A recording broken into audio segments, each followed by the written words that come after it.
Hey guys, welcome back to another video. I want to chat with you today about people believing you or not believing you, which is often the case in the beginning of this. And this kind of dovetails in with what I talk about often about you have to being able to validate yourself to really kind of break free from all of this and to really bring your life to the next level.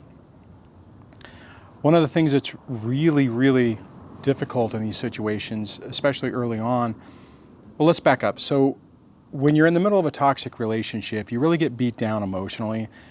More than likely, and I'd love to hear if you agree with this or not, more than likely, you were using this other person to validate your self-worth, your experience, not your experiences, but basically just your self-worth. You weren't validating internally, you were validating by external sources, be it your relationship, your job, membership in clubs, whatever the deal is, but you weren't making that determination on yourself. You weren't making that determination by yourself.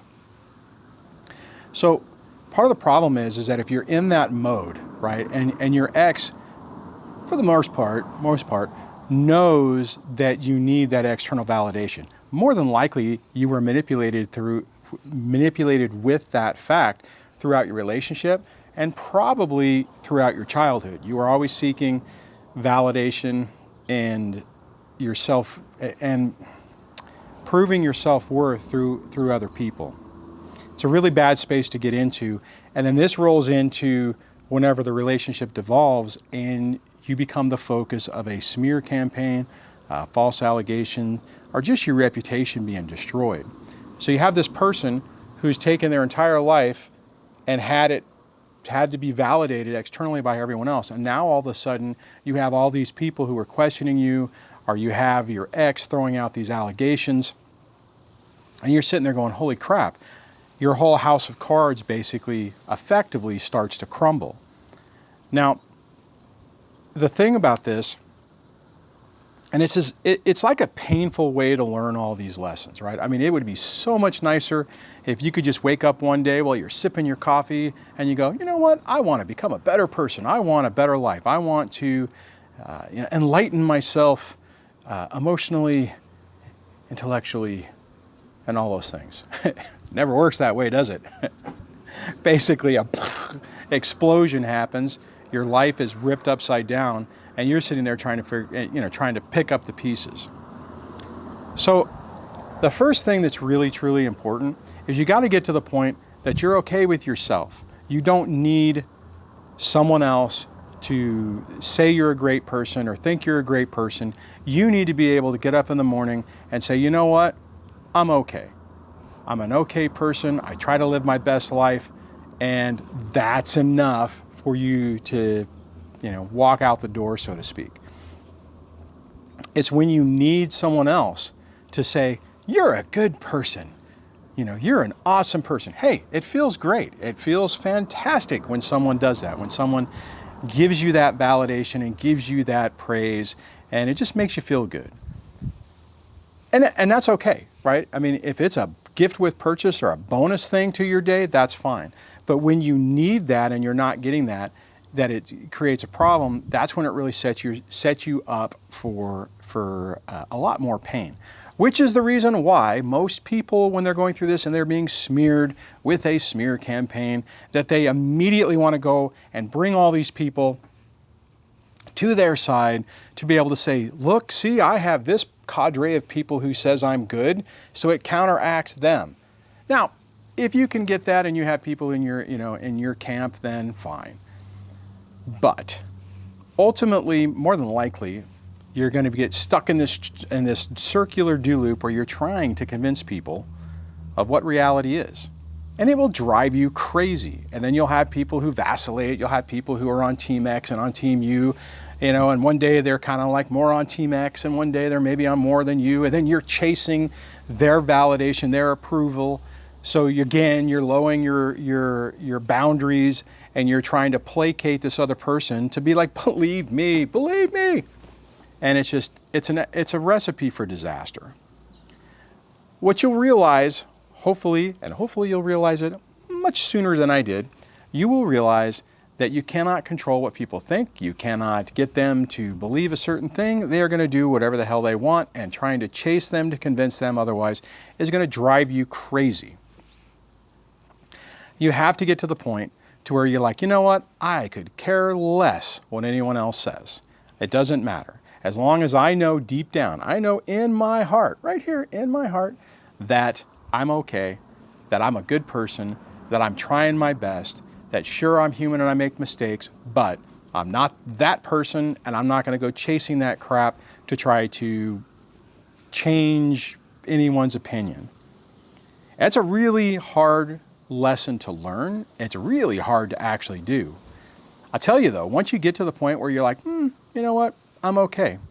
And this rolls into what I talk about in a lot of other videos about having good boundaries, because it's kind of the baseline, no, foundation. It's like the foundation for everything else to build up on. When you get to the point that you're okay and you don't need someone else to validate you, you don't need someone else to complete you, you don't need someone else's praise to make you feel like a valuable human, when you fundamentally realize, you know what, I'm a decent person and I'm trying to be better, and I'm going to continue to try to be better. And I'm not trying to be better to get that person over there or that person over there or that person over there to believe it. You got to believe it internally.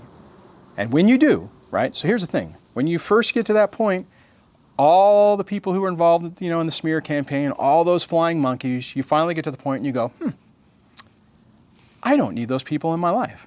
They are obviously not focused on my best interest. They're either focused on the drama because they like drama, or they're just falling under the spell of the narcissistic, toxic ex, and they don't deserve a place in your life. So you build that foundation right there. And then what happens is as you start to go forward, you start to reevaluate everything in your life. And you look at it and you go, this person over here, they're kind of toxic. Maybe they're not, maybe they're not a narcissist. Maybe they're not, NPD or anything like that. Maybe they're just somebody who's not good for you. They don't deserve to be in your life because they don't help you become even better. Right? They're dragging you down. And you start to go, okay, so that person right over there, I don't need that in my life. You look at that person over there and you go, that person, that's a good person. I like that person. There's a lot of traits in that person that I aspire to become. You're not kissing the other person's booty.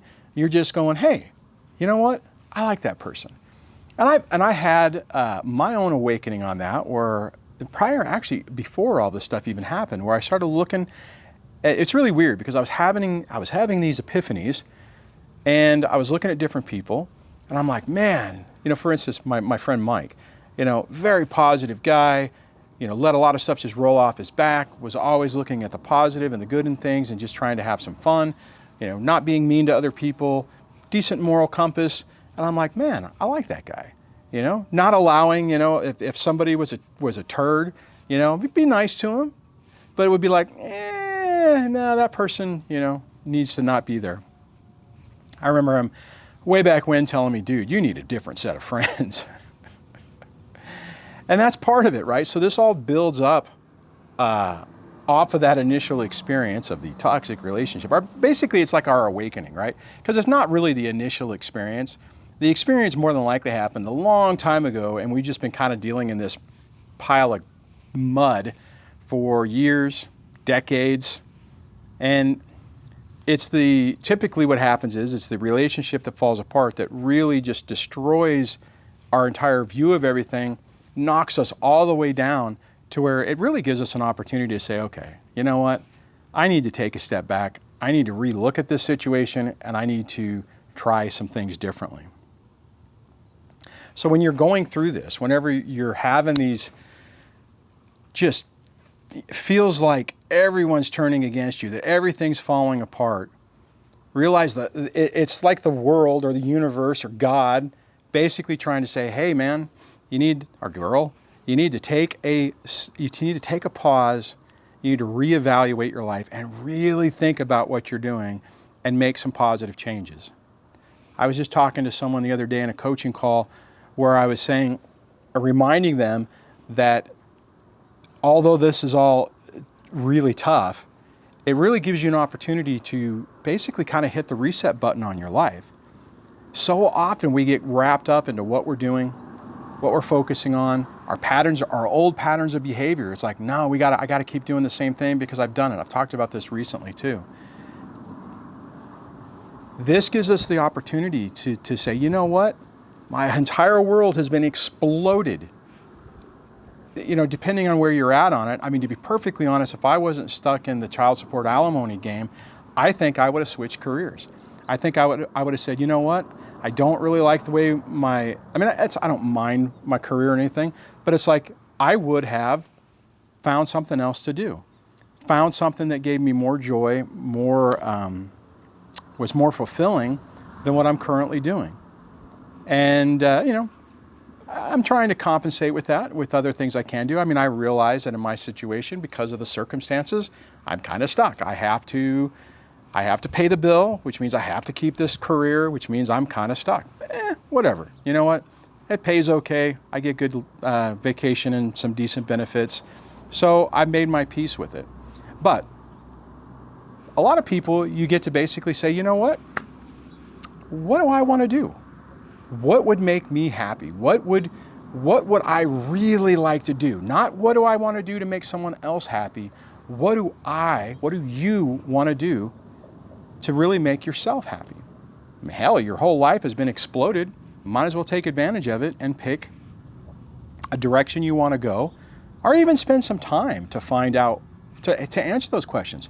Hell, it's highly possible in the course of all this, you spent so much of your life trying to make your boss happy, your significant other happy, your kids happy, your parents happy, everyone else that you put yourself on the back burner, and you convince yourself that it's like, well, as long as these other people are happy and as long as they're giving me praise, it's worthwhile. So again, the foundation is getting to the point where you don't need that validation from other people, that you fundamentally realize that you're okay with yourself. And if you don't feel that way, work on it. Find a therapist that can help you work through those issues to where you can heal whatever wounds you have and get your life back. Guys, you deserve it. You deserve the opportunity to live a genuine life, and whatever that is. You want to have a little farm and grow vegetables and you know, sell eggs on the street corner, whatever. If you want to be an artist or you want to be a musician, you know, maybe you can't pay your pay all your bills with it, but it's something you can do. Like, take for instance, I like making this videos. This whole YouTube thing isn't paying any money, but I like doing it. It gives me joy to go through this entire process and start working towards those things. Start to bring more positive things into your life. It all starts with that foundation, though, being able to validate yourself, which then means you don't need it externally, which then means you can put up healthy boundaries, because when someone is starting to encroach on your boundaries, you're not going to go, well, you know, Susie's really nice and yeah, it makes me feel bad sometimes, but you know, the benefit is worth it. You got to be true to yourself, and it is tough. It's really tough, but it just leads to much better things. You start to change the way you deal with things, the way you interact with people, what you put up with people, and as that happens, you start only allowing better people in your life. And you kind of like, you know, it's like the tide rises all boats. It's kind of like that situation. I don't know if that makes sense. You have to let me know what you think on that. So on that, I'm going to wrap this up. It's getting a little hot out here. It's been kind of a weird week trying to just deal with technological problems. To be perfectly honest, I had recorded this other video. I did it 3 times and ruined it all 3 times. It was like, wow, I guess someone's telling me not to talk about that topic. All right, guys, hope you're doing okay. Hope this message really helps resonate. Maybe it makes you want to go get on your motorcycle and go for a ride, if you heard that in the background. On that, I'll catch you on the next video. Take care.